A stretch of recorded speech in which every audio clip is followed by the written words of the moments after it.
Hi everyone and welcome back to the channel. I'm Kirsty and this is Stuck in the Mud. So in today's video I'm talking all about when I say this a lot in my videos, I say let your thoughts be there. So what do I mean by that?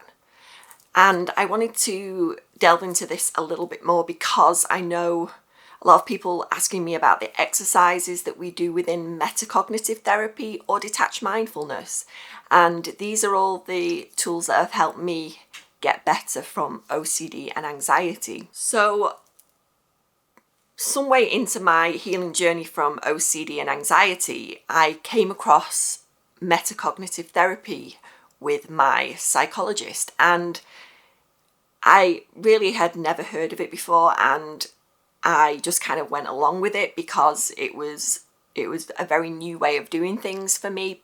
But I started to realize after some time that it actually did work, and I got so much better from when I was literally unable to function from day to day, and I couldn't believe the remarkable difference in my mood, everything, in my ability to leave my thoughts alone, not get so involved with everything and trying to figure all my thoughts out. My friends and family couldn't actually believe the difference in me because I was like a different person.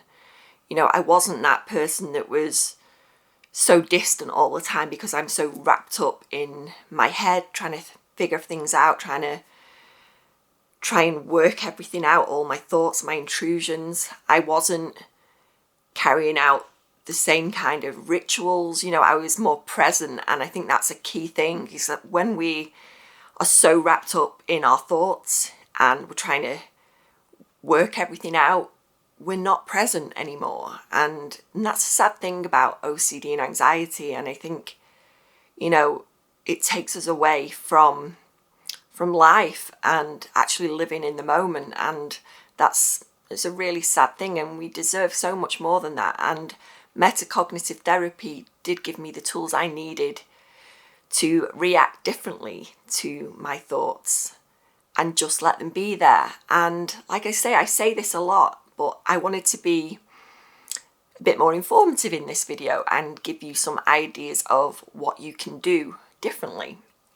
So when we have OCD, we ruminate a lot. We ruminate over our thoughts because we think that will help us find answers. It will give us the evidence we need to make it stop. And this is really key with OCD, because this is what holds a lot of us back, and we don't even realize it, is the fact that when we're trying to stop our thoughts and we're trying to escape it, we're just trying to get rid of it, that's the worst thing we can do, because it just comes back more frequently and stronger, and it just gives it more momentum to keep going.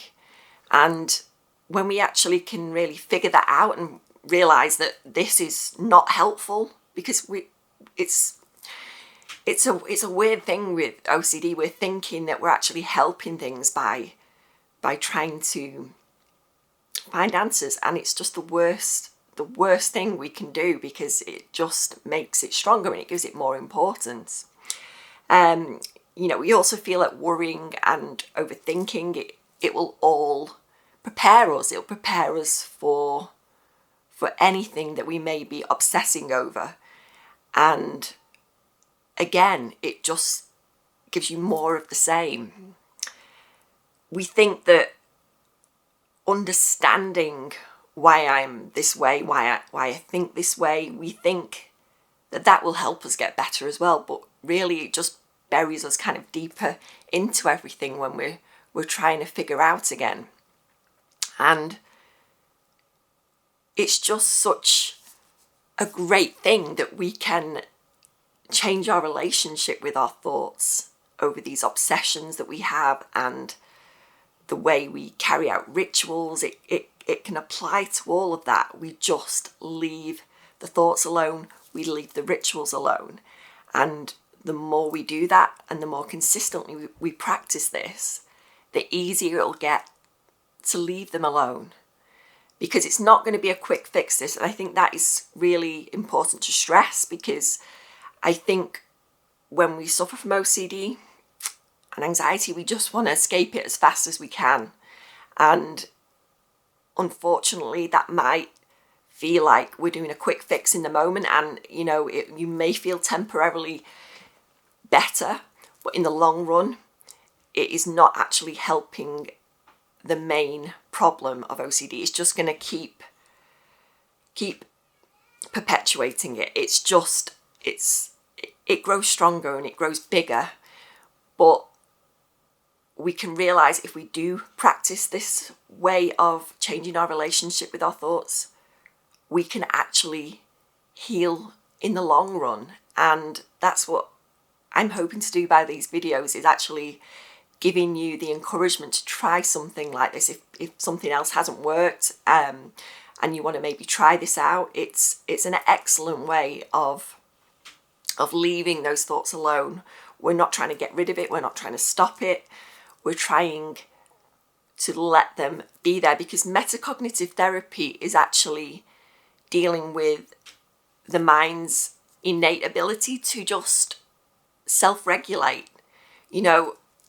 We're not trying to change anything. We're not trying to replace anything. We're just letting the mind self-regulate. And when it does that, an amazing thing happens. The amazing thing is, those obsessions and those intrusive thoughts, they fade away, they dissolve on their own, because that is what we're meant to do. And it's just changing our relationship, changing the way we react to these thoughts and intrusions, the obsessions. So even if I get the thought, I need to carry out this ritual because that will keep me safe, and I think, I have to do this, but we can just let it be there. We can let that thought be there and not actually carry out the ritual. And I know that sounds so easy and so simplistic, and you think, well, this is not helpful. But the more we take that risk and just let them play out in this scenario, play out in our head, and just think, well, just let that happen. I'm not going to engage with it. I'm not going to act upon it. And the more we practice that, the more they fade away. And I know this because I have lived it. I've lived through some terrifying different obsessions, different intrusive thoughts, some of the worst stuff you could imagine. I have been there and I have lived it for 40 years. I've lived with this, and I've tried pretty much every therapy going. But when I came across this, something changed in me. Something got better. Something was helpful. And over the years, I have tailored it to the way it works for me. And I have taken elements of metacognitive therapy and mixed it in with a bit of exposure and response prevention, because these things kind of go hand in hand, and they're very different. And I think when you're trying to heal from OCD, it's better to stick with one type of therapy. But for me, I think I have tailored it in a way that actually works. And I think this is a thing, we know what works for ourselves in the end, and this is what has worked for me. So I really am talking about letting the thoughts be there, and detached mindfulness, which is metacognitive therapy, isn't just another way of describing it. Because the end result of engaging with these thoughts and trying to figure them out is just more of the same intrusive thoughts, more of the uncomfortable things that go alongside it, like anxiety and depression, fatigue, the inability to concentrate, the frustration, the anger, the guilt, the shame, all those uncomfortable things that we go through alongside OCD and anxiety. So when I first started working with my psychologist with metacognitive therapy, she would say to me, right, Kirsty, you need to bring on an uncomfortable thought, an intrusive thought that bothers you, just something that really upsets you. Or maybe it was an insult about the therapist, right? Bring on an uncomfortable thought about my psychologist, And I had to sit there with that discomfort. And she would sometimes leave the room and I would have to let that feeling be there, let that intrusive thought be there. But the difference was, and was so apart from anything I'd already been doing, which is just involving myself with all the thoughts and trying to figure it out. Why am I having this thought? What does this say about me? Does this mean I'm a bad person? Is something bad going to happen to me because I'm thinking this? Or if I don't do this ritual to cancel out that thought, am I going to, is something terrible going to happen? I would have all those thoughts with these uncomfortable, intrusive thoughts. And I had to just let those thoughts be there. So this is what you can practice at home. You can bring on an intrusive thought, a nasty thought, an uncomfortable thought that you don't like, and just let them be there. And when I say let them be there, we have to have an awareness that the thought's there. And I think this is a great starting point. We have to become quite aware of getting these intrusive thoughts and let them play out. But you don't involve yourself. You don't ask any questions about it. You don't work it out. You don't try and change it. We don't try and change a negative into a positive. We don't do any of those things because of our mind's ability to self-regulate and know that is unimportant. It is an unimportant thought. We don't need to do anything about it. And guess what? It will dissolve on its own. And this isn't, like I say, it's not going to be quick. It takes a lot of work and it takes a lot of commitment to really be consistent with it. And the more we can do that, it just gets easier and easier, and the results get better and better. So different ways of becoming aware of our thoughts can be helpful as well. So when I say you could bring on an intrusive thought, you can imagine those thoughts in a stream. These are just helpful ways to kind of bridge that gap between being aware of a thought and just letting it be there. So we could imagine that our thoughts are floating in a stream and they're just floating by. We don't have to do anything about them. We don't have to work them out. They say nothing about us. They're separate from us. And this is key for me as well, is just learning that my thoughts are not me. They're separate from me. I can't control them. And that is the thing. We think as OCD sufferers, I think a lot, we think we can control them. And that is important to note, that we can't control our thoughts, but we control our thinking, because thinking is different to thoughts. Thoughts just happen to us. Thinking, we can change our relationship with our thinking, and we can do something different about it. We don't have to involve ourselves to the degree we have been doing. So another way would be to imagine a telephone ringing and just letting it ring out. We don't need to know who's on the other end of that phone line. We can just let it ring out, like we can do with our intrusive thoughts and our persistent urges to carry out that ritual. We can let them just play out without answering. And this is a great one. I used this quite a lot some time ago, because it just felt like, it was ringing along and I didn't have to do anything about that. It's almost like you're let off the hook. You don't have to involve yourself and figure out, well, who's on the end of the line. If it's really important, it'll be dealt with, but I don't need to know right now. I don't need to know who's ringing. And that's just a great way of becoming aware of the intrusive thought and then not reacting to it. Because that's the key thing, is not reacting to the thought. Another one, which I think is used a lot in detached mindfulness, is clouds. We can imagine our thoughts as clouds just passing in the sky. You can imagine a blue sky and these clouds passing. And these clouds are our thoughts just passing, and they change, they can do whatever they want, these clouds. They can change shape, but we just let them go by, and we don't attach onto them or try and figure them out or get ourselves to work everything out. We can just think of those clouds as thoughts. They're just passing by. Another great one I have often used is the window. The window is a great way to just imagine your thoughts written on a window, and you'll see through them. That's another way. We're just seeing through them, and it's a very subtle thing that you do here. You know, it sounds so simple, so simplistic, but it's so effective. You know, we can just look through our thoughts.